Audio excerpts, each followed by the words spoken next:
today's video guys, nandito po sa Robinson Supermarket. Bali, ang ginagawa ko ito, patagot lang kasi bawal mag-video sa loob ng supermarket.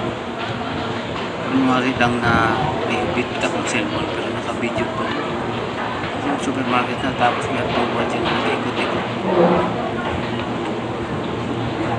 Nag-ikot-ikot yung guardia. Kasi bawal mag-video sa loob ng supermarket. Nandito ako sa fresh department.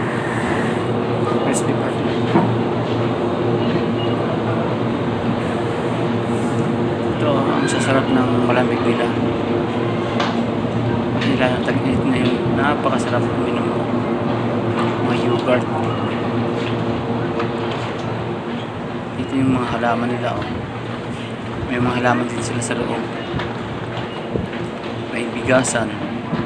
Halos kompleto dito pero walang gaano tao. Pero dati nagtrabaho ko dito sa supermarket na ito. 90s. Nagtrabaho pa ako sa Macro tapos dalawa yung branch ko dito sa Robinson Supermarket at sa Macro.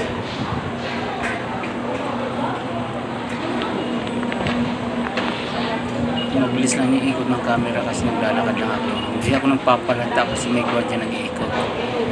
Kasi itong tutusin, bawal talaga magkuha ng video sa loob ng supermarket. Patago lang yung sa akin. Sikretong malupit. Kasi pag nahuli ako baka kukunin yung cellphone ko kaya titingnan nila yung loob. Kasi bawal daw kumuha ng mga video sa loob ng supermarket. Ito ako, bumili lang ako ng Pepsi tsaka chichirya, dalawa sa isang sisto. Yun ang ako dito pa sa loob ng supermarket. Pero kasama na rin yung pagpapalamig ko. Kasi sobrang init ng panahon. At sa bahay napakainit kaya dito ako nagpalamig sa mall. Kaya nga, dinoise over ko na lang to kasi bawal magsalita sa loob ng supermarket. Ano, may mga civilian pa na nag-iikot-ikot. Hindi na ako maghalata.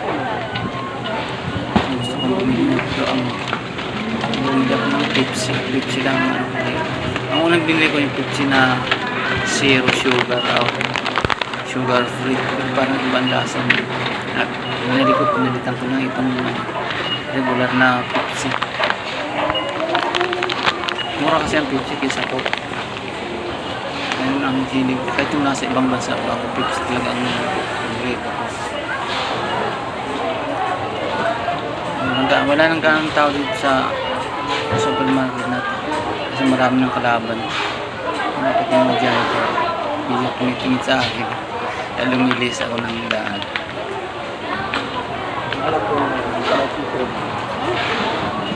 Lang kadali video naka-video lang kasi bawal talaga. Ikot-ikot lang ako dito sa loob kasama nito papalamig kasi sobrang init ng panahon. Kailangan magpalamig, wala namang aircon ang bahay namin kaya ito na lang ginawa ko dito, nagpapalamig ako sa mall. Paglabas nito mall, doon ako tatambay sa mall. Hanap ako ng mga kot habang nakaupo sa mall. Palamig habang nakaupo.